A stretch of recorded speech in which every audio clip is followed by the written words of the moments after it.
afternoon. My name is Ray Maestro, and today's show is Active Threat, a Common Sense Approach. With me today is retired police officer John Groshin. Along with being a retired police officer, John is also a school resource officer, police trainer, field training officer, teen impact instructor, and TASER instructor. Today we're going to discuss what to do in the case of being an active shooter situation. Now, John, I know you don't like that term. Could you explain why? Well, I think more appropriate would be an active threat. Somebody looking in imminent danger to people around us, whether it's a mall, a government building, or a school. We do focus with a lot of schools on the training. I think when people hear active shooter, before they put their policies and procedures in place, they're listening for the sound of gunshots. And that wouldn't be if somebody has a knife attack. And we're watching a steady rise in the amount of knife attacks all over the world, not just here. England right now is having a terrible problem. Last year in New York City, 1,600 knives were confiscated from students. That's up from 873 the year before.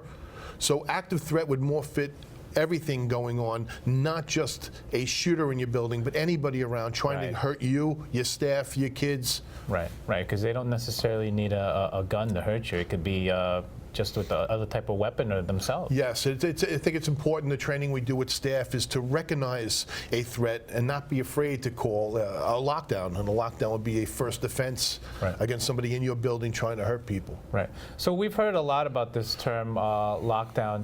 Could you give us like a scenario where this would be used? I will. You know, and the other part of the training is anytime you're dealing with, let's take a school. You're going to hire an outside company to come in and spend thousands of dollars to train your staff. Well, first thing is there is no never and there is no always. These situations are rapidly changing and they're never the same. So you have to use the facts you have on hand, the training you have, and then make a decision. One of the schools I visited, they had a booklet with 70 different scenarios covering what to do in each one. And to think that you're going to go through this booklet, it's very time consuming. So what I told the teachers is you really have two decisions. Are you staying or are you going? And once you make the decision, be decisive. Make it and go with the facts at hand and your training. And that training should cover stuff like that.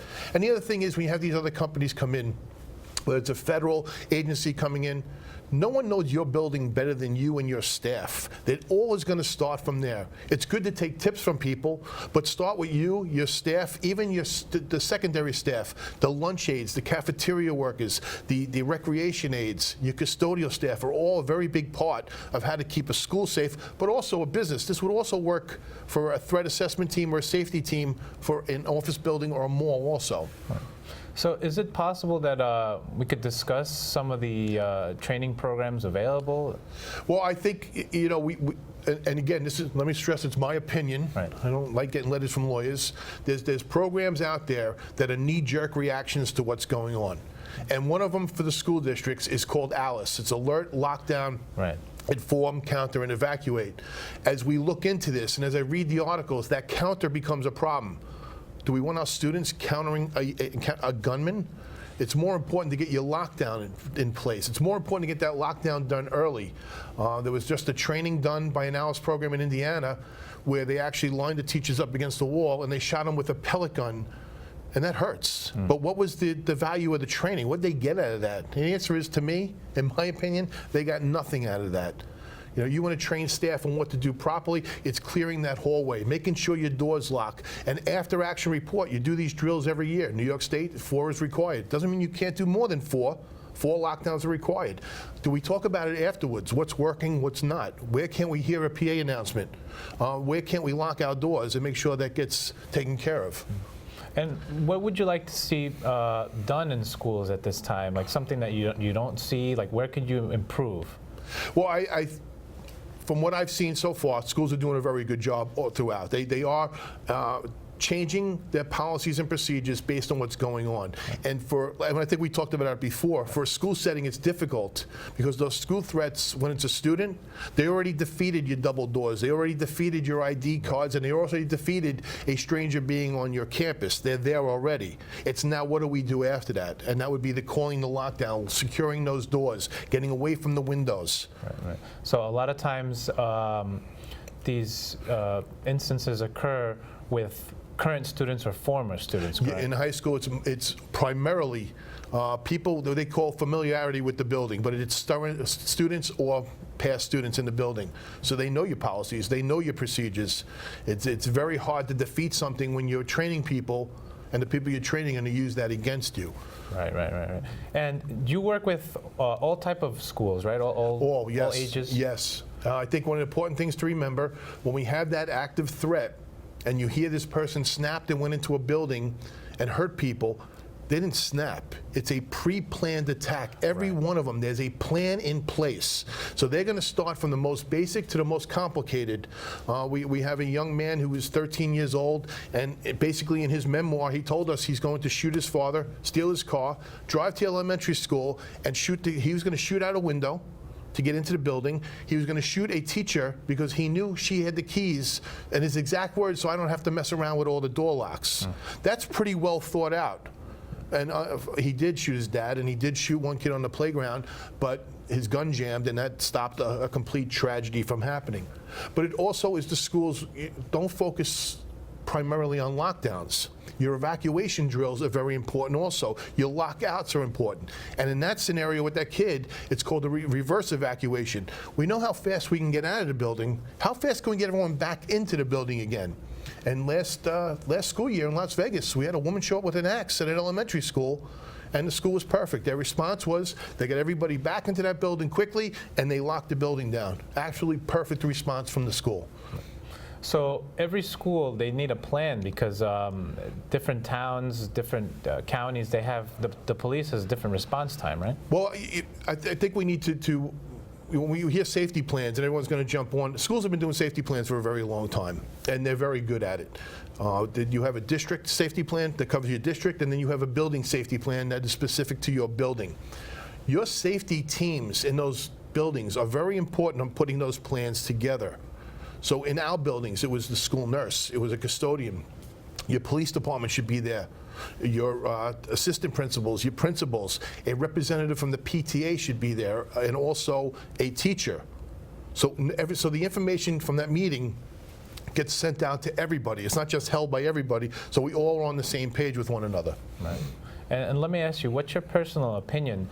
Do you think that staff, faculty should be armed in the schools? Or? My personal opinion is the whole idea of this is to keep guns out of school. When we do that, we just entered into where we have a gun in the school. I think I told you before, right. Just a couple days ago, we had a first grader who got into the gun box in his school and got the gun out. Well, that defeats every safety plan to begin with.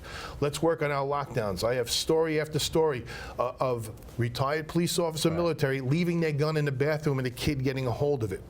And the other problem I have with the guns, if you hire me as a police officer for your school, a security guard armed, if I'm going to do a pre-planned attack, my plan is going to be to take out that person first. Right. Which means now I have another loaded firearm with me, ready to go when I do whatever it is I'm doing. Right. Yeah. That. So I don't see any benefit to it. There was a school district not too long ago that was debating on whether to hire armed security, yet their local police department was less than a block away. If your local police department is less than a block away, what do you need armed security for? They're going to be there. Right. But I think from the police standpoint, make sure when we're doing these safety plans and these drills with the school, sometimes the most basic things are what we forget. Like that first sector car. How can they get into your building? We've done a good job of what's called hardening our schools.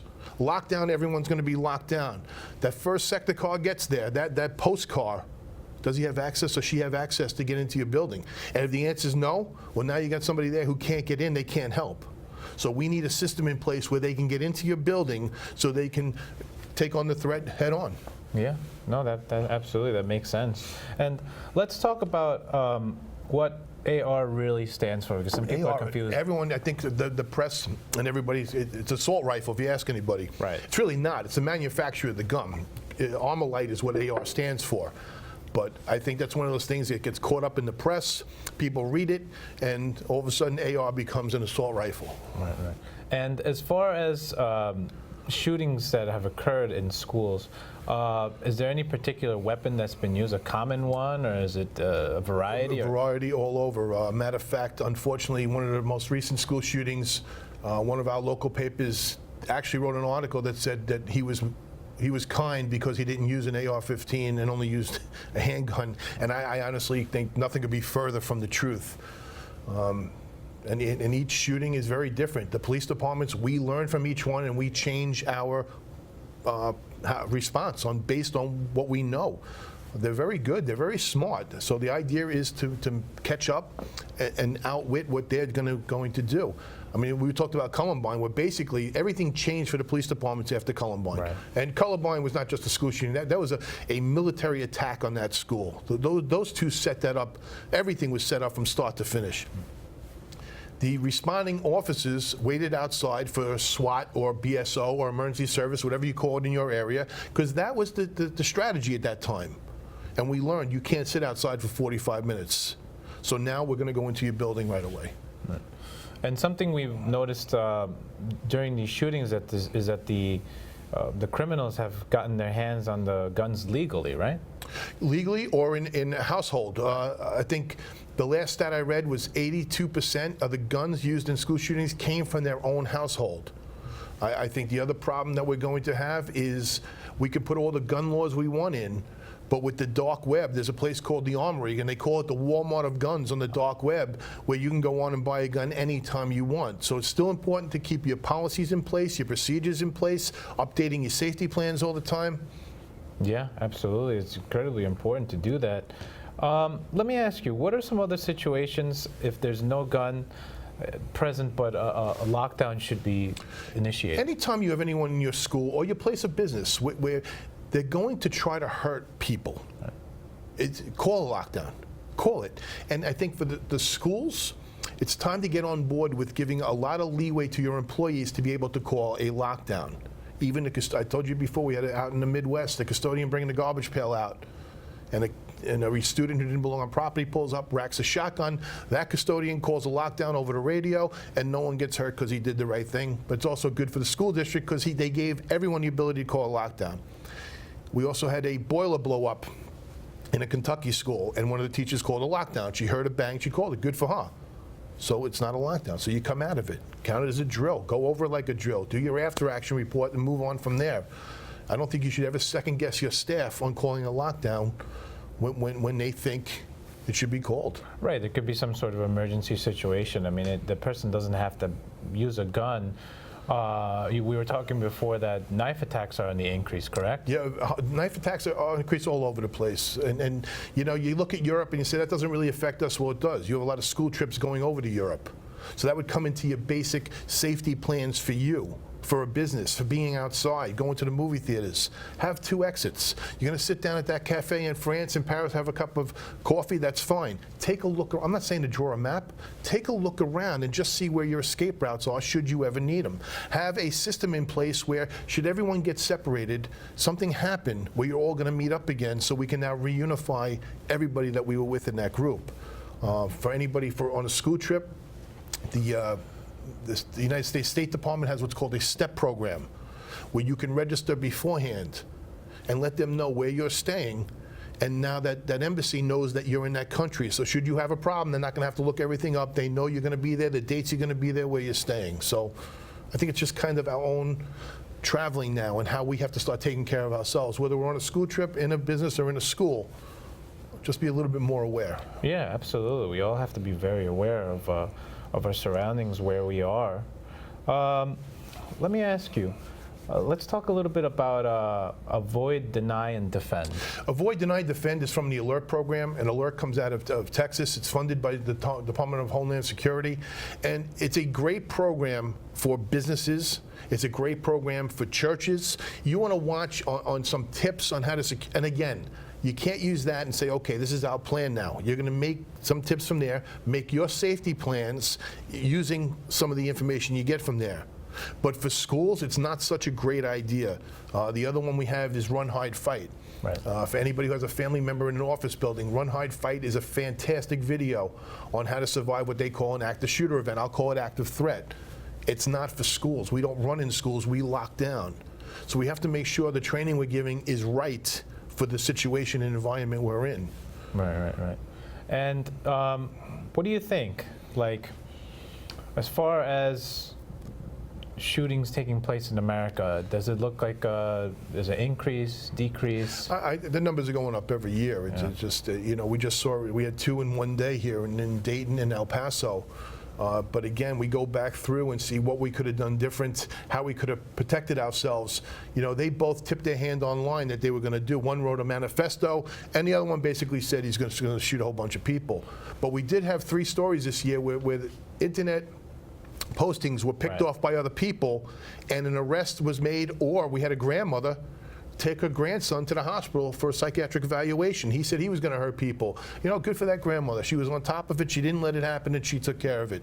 So I think that's kind of people being more aware of how to protect not just themselves, but the communities at large.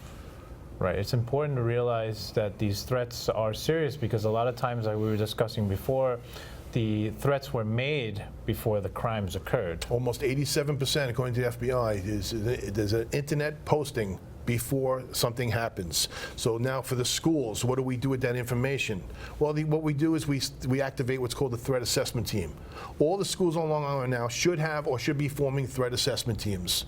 And on there should be a school psychologist, social worker, the school nurse, principal, assistant principal, and maybe the police officer, depending on what the threat is. I wouldn't have to be a police on for everything, because some things need to be handled internally by schools, but for a threat with people getting hurt, I would bring the police into that team also and head it off before it gets anywhere from there. Right. So your opinion is that school districts, they shouldn't have armed retired police or off-duty police? Part of my training for school districts is this. I'm all for keeping our kids safe. Having someone armed in the building, to me, they just become the first target for the shooter. Right. So the other thing is, there should be an interview process. Even if it's a school resource officer like I was, the school should have say on who's walking around their buildings. Not everyone has the temperament to walk around the middle school or high school. Sometimes those kids are wise guys. You have to have a thick skin. So the school should have the ability not only to say, okay, this guy's okay, but if you say John's okay for your school, and it turns out it's not working out, you know what?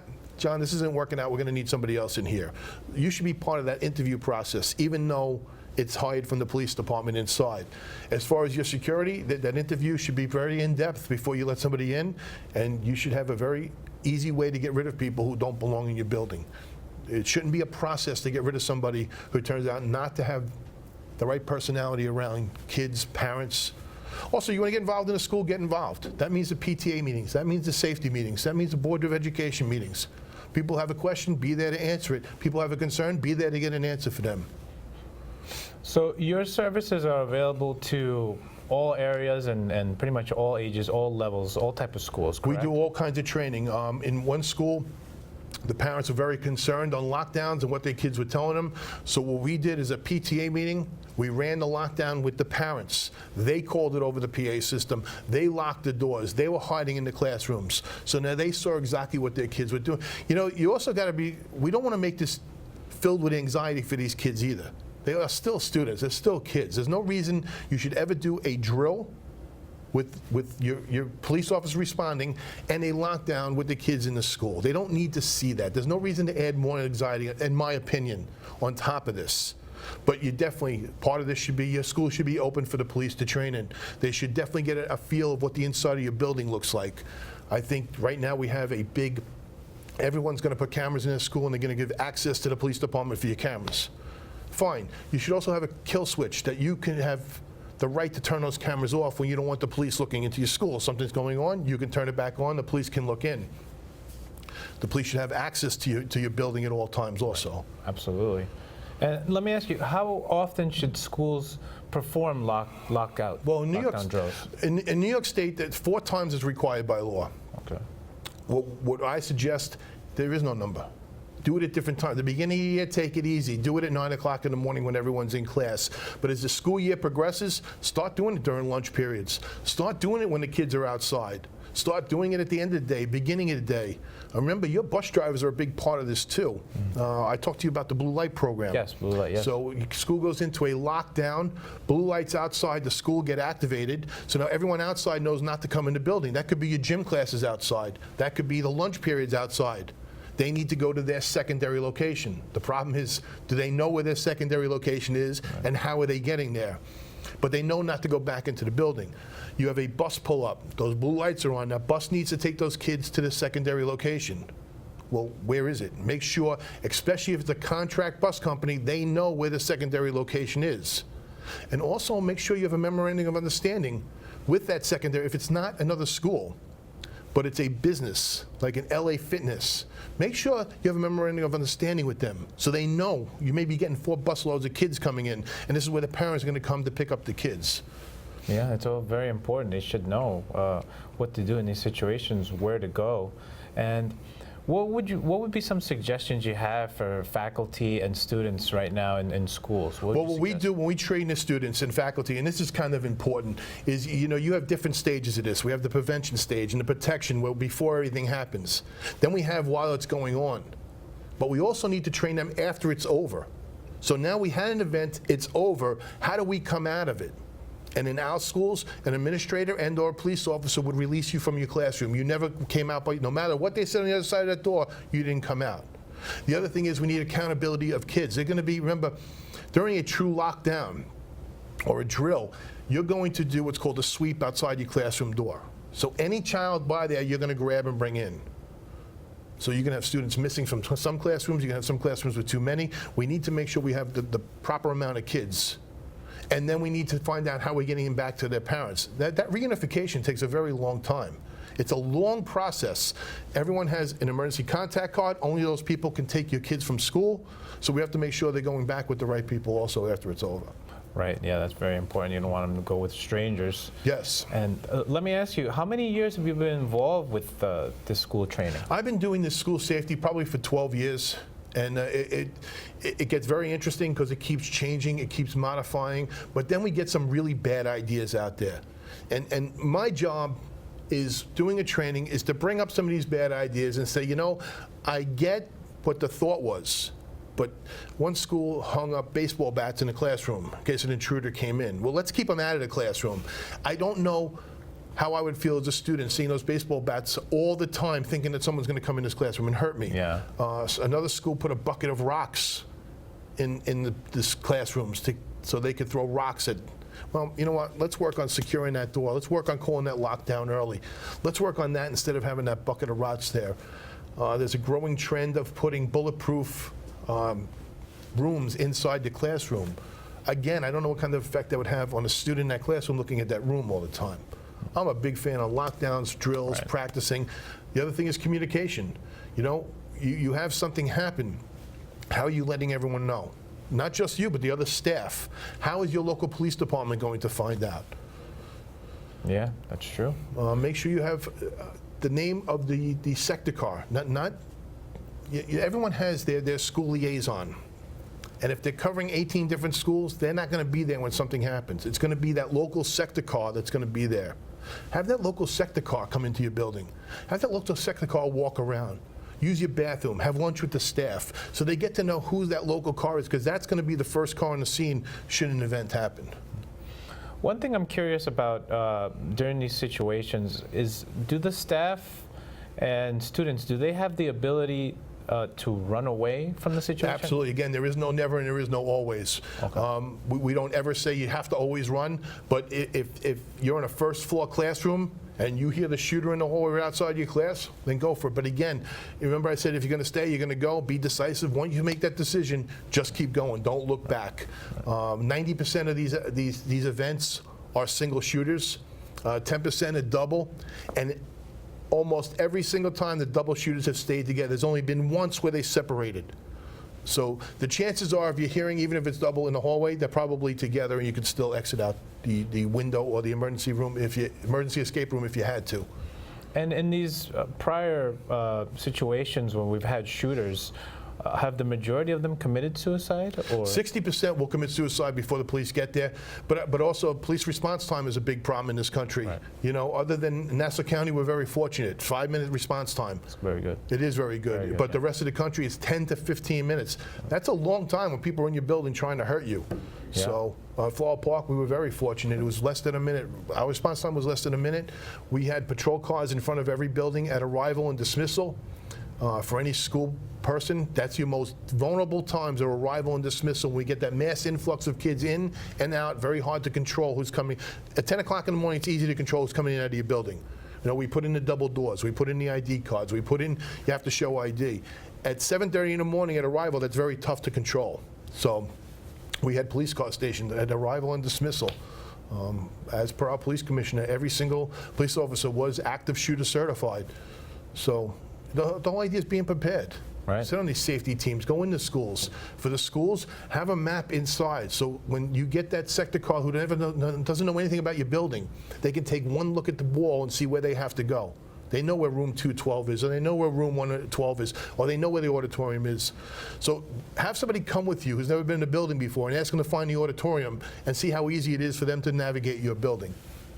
Could you give us a couple scenarios of where we could use a lockdown, like some other situations, aside from shooting?